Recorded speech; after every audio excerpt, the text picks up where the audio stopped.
मेरा नाम है Amar Singh Bhati, retired lead bank officer, Udaipur Rajsamand. मैं आज आपको एग्री क्लिनिक एग्री बिजनेस का लोन एप्लीकेशन फॉर्म भरना सिखाने जा रहा हूँ।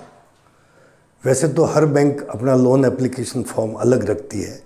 हमने सारी बड़ी बैंकों की लोन एप्लीकेशन फॉर्म को कंसोलिडेट करके आपके लिए एक मॉड्यूलर लोन एप्लीकेशन फॉर्म बनाया है। मैं उसको भरना सिखाता हूँ आपको। जैसे आपको ये दिख रहा है, I hereby apply for a loan of aggregating rupees इतना। इसमें वो अमाउंट लिखना है जिसको आपको बैंक से लोन लेना है।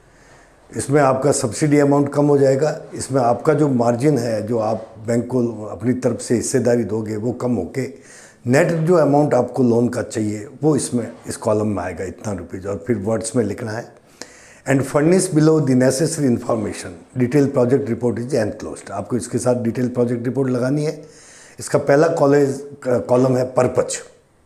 तो इसमें फिक्स एसेट कितना है, वर्किंग कैपिटल रिक्वायरमेंट कितनी है। इसमें वर्किंग कैपिटल रिक्वायरमेंट वो आएगी जो आपकी एक साइकिल के लिए एलिजिबल है, और जो दुकानदार हैं उनके लिए 25%, और जनरली गाय भैंस के लिए भी हम 25% रखते हैं, जो 3 मंथ्स की रिक्वायरमेंट के बाद होती है।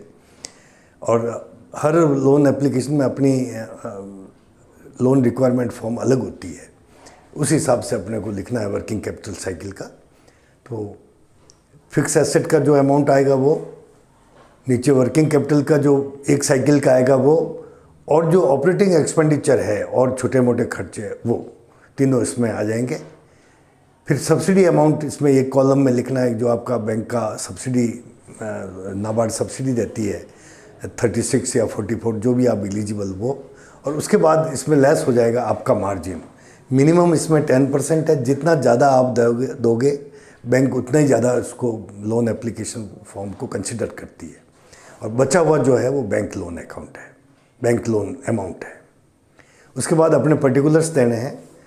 पहले में जैसे name of agripreneur, now you are agripreneur. अब आप एज ए पर्सन नहीं हैं, आप एग्रीप्रेन्योर है, बिजनेसमैन है, तो आपका नाम आएगा। फिर जो मेल है उनके फादर का नेम, और जो मैरिड लेडीज़ है उनकी स्पाउस या हस्बैंड का नाम आएगा। उसके बाद आपकी जो भी कैटेगरी है, शेड्यूल कास्ट, ओबीसी, माइनॉरिटी, जो भी है, नॉर्थ ईस्ट रीजन वगैरह, उसके हिसाब से आप इसमें लिख दीजिए, और नहीं तो लिख दीजिए जनरल। फिर सेक्स, मेल है या फीमेल। फिर date of birth, age and date of birth. जो आपका बर्थडे डे पिछले जो चला गया है, उस समय आप कितने वर्ष के थे, वो एज लिखनी है। अगर आपका बर्थडे कल भी आ रहा है तो भी आपको पिछला बर्थडे जो गया है उस समय आप कितनी एज के थे वो लिखना है। फिर डेट ऑफ बर्थ लिखनी है। उसके बाद परमानेंट एड्रेस जो आपका आधार कार्ड में है वो। उसके बाद आपका गांव का नाम क्या है, किस पंचायत के अंडर में आता है, किस ब्लॉक में है, तहसील क्या है, जिला क्या है, और जो स्टेट कौन सी है। उसके बाद पिन, ये पोस्टल इंडेक्स नंबर होते हैं जो पोस्ट ऑफिस द्वारा हर एरिया को दिए जाते हैं, वो इसमें लिखना है। उसके बाद एड्रेस ऑफ करेस्पोंडेंस। इसका मतलब होता है कि अगर आप चाहो कि मेरे गांव में डाक मुझे लेट मिलती है और कहीं जल्दी मिलती है, तो आप उस जगह का भी एड्रेस दे सकते हो, सिर्फ करेस्पोंडेंस पर्पज़ के लिए, पत्र व्यवहार का पता। फिर उसके बाद कॉन्टैक्ट डिटेल आएगी। उसमें आपका टेलीफोन नंबर, अगर लैंडलाइन है तो वो, मोबाइल नंबर, आपका ईमेल आईडी। फिर एजुकेशनल क्वालिफिकेशन आ जाएगी आपकी। उसमें आपको अपना सर्टिफिकेट इसके साथ एनक्लोज करना है। जैसे नेम ऑफ द डिग्री, आपने बीएससी की है तो यहाँ लिखेंगे बीएससी। किस बोर्ड, यूनिवर्सिटी या कॉलेज से की, उसका नाम लिख देंगे। फिर whether training received from the manage जो आपको 45 डेज़ की अभी ट्रेनिंग करवाता है, उसका लिखना है कि यस मैंने किया, और उसका जो सर्टिफिकेट यहाँ से मिलता है उसको एनक्लोज करना है। इसमें कई बार कन्फ्यूजन होता है कि हमें ओरिजिनल करना है, इसकी फ़ोटोकॉपी करनी है। कई बार बैंक ये समझती है कि ये 2-4 जगह से लोन नहीं ले ले, इसलिए कई बार बैंक ओरिजिनल मांग लेती है। कोई नहीं, हमें जब बैंक से लोन चाहिए तो ओरिजिनल दे देंगे, और जब हमारा लोन ख़त्म हो जाएगा तो बैंक हमें वापस लौटा देती है। तो जैसा बैंक चाहे वैसा आप कर देना। उसके बाद है कि ग्रुप वेंचर। जब हमारा ये ट्रेनिंग प्रोग्राम ज़्यादा लंबा था तब हम ग्रुप बना के उसको एक प्रोजेक्ट देते थे, और वो एक वेंचर रिपोर्ट तैयार करता था। चूँकि 45 डेज़ में ग्रुप वेंचर स्कीम नहीं है, तो इस कॉलम को आप नॉट एप्लीकेबल यानी एन लिख देना। और अगर कोई जिन्होंने लंबी ट्रेनिंग की है और ग्रुप वेंचर किया है तो वो अपनी ग्रुप वेंचर की रिपोर्ट साथ लगा देना। उसके बाद पर्पज़ ऑफ लोन कि भाई आप डेयरी करना चाहते हैं, पोल्ट्री है, पिगरी है, जो भी है वो पर्पज़ आपका, हॉर्टिकल्चर, जो भी आप जिस प्रोजेक्ट के लिए लोन लेना चाहते हैं वो नेचर ऑफ एक्टिविटी लिखना है और उसकी डिटेल प्रोजेक्ट रिपोर्ट सबमिटेड। उसके बिना बैंक लोन नहीं देता है, तो ये तो यस ही होगा, डीपीआर एंड क्लोज ये लिखना ही है।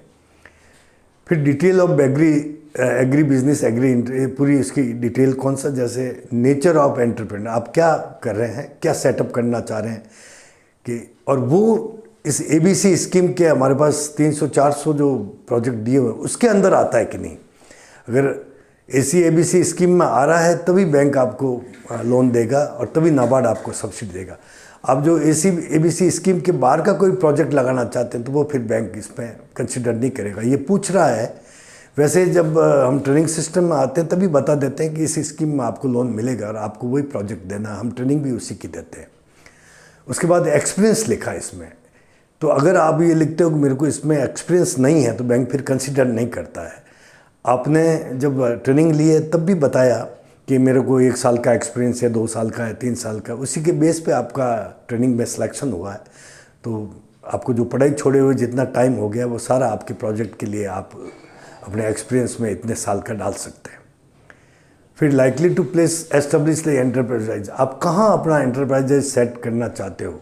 आप रहने वाले मान लो किसी गांव के और दूसरी जगह या जंगल में, खेत में, तो उस जगह का आपको एड्रेस देना है कि आप किस जगह पे अपना एंटरप्राइजेज एस्टेब्लिशमेंट करना चाहते हैं। फिर nature of extension of agriculture service, आप उससे फार्मर्स को क्या बेनिफिट होगा। ये जो सब्सिडी मिलती है वो सिर्फ इसलिए नहीं मिलती कि आपने बीएससी एग्रीकल्चर कर दिया इसलिए आप सब्सिडी के एंटाइटल हो।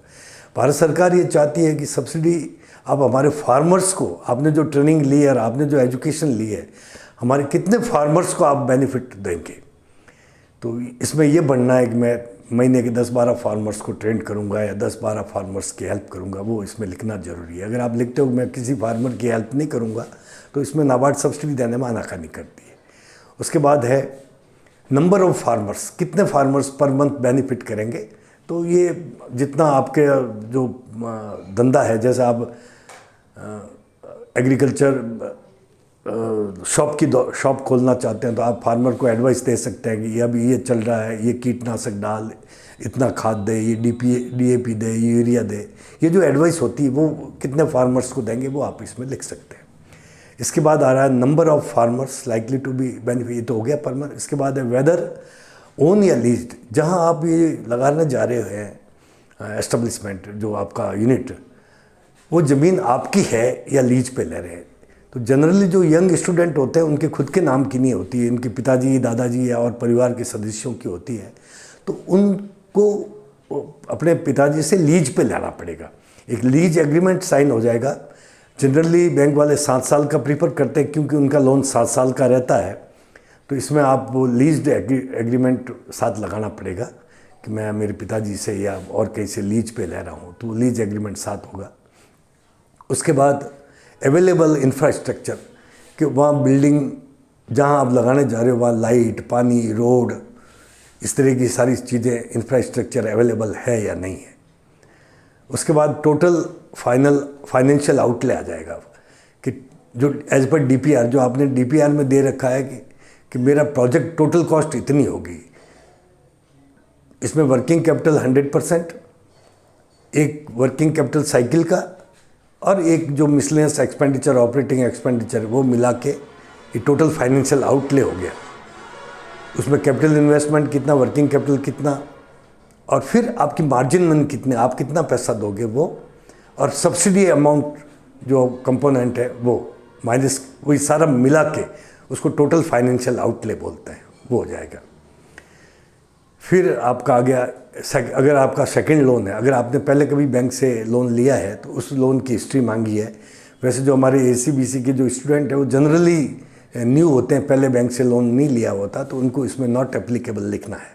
और अगर है तो उसकी डिटेल आपको लिखनी है कि अगर मैंने इस पर्पज़ के लिया। अगर किसी ने अपना एजुकेशन लोन भी लिया है बीएससी करने के लिए तो वो भी लोन इसमें आएगा कि मैंने लोन लिया था, उसकी किस्तें रेगुलर है।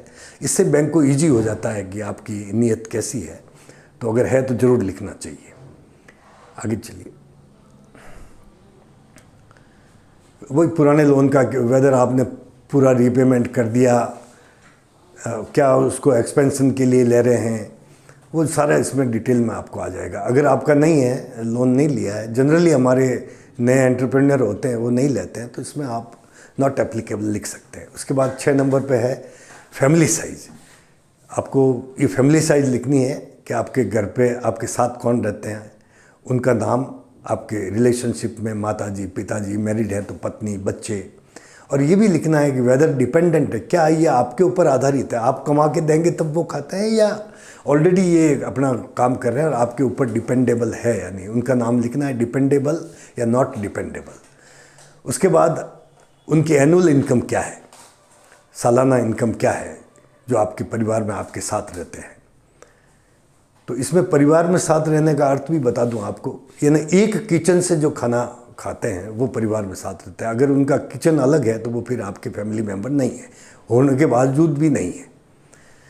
नेक्स्ट आएगा इसमें इनकम के पर्टिकुलर्स, आपकी परिवार की जो ऊपर आपने नाम बताए उनकी, जो आपके रिश्तेदार तो हैं लेकिन आपके साथ नहीं रहते, उनकी इनकम डिटेल देने की जरूरत नहीं है। जो आपके साथ रहते हैं उनकी इनकम पर्टिकुलर्स मांगा उन्होंने कि एग्रीकल्चर से उनकी ग्रॉस इनकम कितनी है, एलाइड सर्विसेज का मतलब गाय भैंस के दूध से और कोई काम कर रहे हो साइड में एग्रीकल्चर से, वो एलाइड एक्टिविटी और भी कोई एक्टिविटी कर रहे हो तो तीसरा सोर्स वो आके टोटल ग्रॉस इनकम हो जाएगी।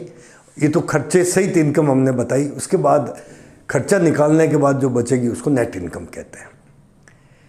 नेक्स्ट कॉलम है इसमें 7 नंबर पे वर्थ ऑफ एप्लीकेशन। वर्थ का मतलब हैसियत से होता है कि मेरे पास कितना एसेट्स हैं, तो पर्टिकुलर ऑफ एसेट्स है, ये उनके एसेट्स आएंगे या तो जो आपके खुद के या आपकी जो जमानत देते हैं उनके एसेट, या आपके परिवार के मेंबर जो एक किचन में आपके साथ खाना खाते हैं उनके एसेट्स। पर्टिकुलर में आ जाएगा जैसे मेरा इतने बाई इतने स्क्वायर फीट में बना हुआ मकान, डिस्क्रिप्शन उसका हो जाएगा कि इतना स्क्वायर फीट में 2 मंजिल है 1 मंजिल है, और प्रेजेंट मार्केट वैल्यू कितनी है वो लिखते हैं आगे, 10 लाख का है 15 लाख का जो भी है। एग्रीकल्चर अगर लैंड है तो वो भी आपके एसेट है, इतना बीघा एग्रीकल्चर लैंड है उसके पर्टिकुलर्स में आ जाएगा, और फिर मार्केट वैल्यू कितनी है वो लिखते हैं ना इसमें।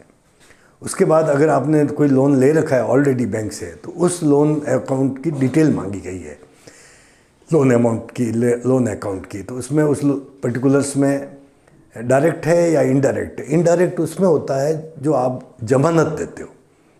अगर आपने जमानत दी है किसी की तो वो इनडायरेक्ट आपके ऊपर लाइबिलिटी है, और अगर आपने डायरेक्ट बैंक से केसीसी लिया है तो उसका आ जाएगा। ये उनकी बात कर रहा हूँ जो आपके फैमिली के मेंबर्स हैं। फिर बैंक फाइनेंशियल इंस्टीट्यूट किससे लिया आपने, बैंक ऑफ बड़ौदा से, स्टेट बैंक से, ग्रामीण बैंक से, तो उसका नाम आ जाएगा, और उस लोन का अकाउंट नंबर भी आप दीजिए, किस पर्पज़ के लिए था, केसीसी था या गाय भैंस के लिए, ट्रैक्टर के लिए, एजुकेशन लोन जो भी था उसमें लिखिए, किस तारीख को आपने लोन लिया, डेट ऑफ अवेलमेंट, कितना लिमिट आपको स्वीकृत हुई थी, कितना स्वीकृत हुआ था, और फिर आउटस्टैंडिंग यानी आज बकाया कितना है, जब आप लोन एप्लीकेशन फॉर्म भर रहे हैं उस दिन कितना बकाया है, और अगर ओवरड्यू है, मान लो किस्त चढ़ी हुई है तो कितनी है वो लिखना है, और name of the borrower in case of indirect liability. अगर आपने किसी की जमानत दी है मान लो किसी की, तो आप उस बोरोवर का नाम लिखिए जिसकी आपने जमानत दी। ये कॉलम हो जाएगा। फिर 10 नंबर पे है सिक्योरिटी। वैसे 5 लाख तक इस लोन में सिक्योरिटी नहीं है, लेकिन उसके बाद अगर सिक्योरिटी लोन का अमाउंट ज़्यादा है तो हम सिक्योरिटी देते हैं। तो उसमें टाइप ऑफ सिक्योरिटीज़ में 2 होता है, एक प्राइमरी एक कोलेटरल। प्राइमरी सिक्योरिटी उसको कहते हैं जिसके अगेंस्ट में बैंक लोन देती है। जैसे आपने गाय भैंस ली तो जो भैंसें हैं वो बैंक के हाइपोथिकेटेड है, तो आपकी प्राइमरी सिक्योरिटी भैंस हो गई। अगर आपने शेड बनाया है तो वो शेड भी बैंक के गिरवी है तो वो भी प्राइमरी सिक्योरिटी में आएगा। इस तरह से जो दुकानदार हैं उन्होंने माल खरीदा है तो वो माल भी प्राइमरी सिक्योरिटी होगा, यानी जिसके अगेंस्ट में बैंक ने लोन दिया है वो प्राइमरी सिक्योरिटी कहलाती है। और कोलेटरल सिक्योरिटी उसको कहते हैं जिस पर बैंक का लोन नहीं है लेकिन एडिशनल बैंक जो सिक्योरिटी लेती है, जैसे आपका मकान के पेपर्स ले लिए, आपके मकान को गिरवी रख दिया, या और कोई बैंक में एफडी है उसके आगे वो आपसे ले ली, और किसी तरह की को सिक्योरिटी होती है उसको कोलेटरल सिक्योरिटी कहते हैं। उसका डिस्क्रिप्शन है कि आप जो कोलेटरल सिक्योरिटी दोगे वो क्या है, कि मेरे इतने बीघे में इस नंबर का जो मकान है वो, फिर प्रेजेंट मार्केट वैल्यू कितनी है उसकी, वो अमाउंट लिखना है, और फिर ये लिखना है कि ये किसके नाम है, ये प्रॉपर्टी किसके नाम है, उसका नाम लिखना है। उसके बाद 11 नंबर पे आ जाएगा डिटेल ऑफ गारंटर। ये भी गारंटी भी सिक्योरिटी का एक पार्ट है।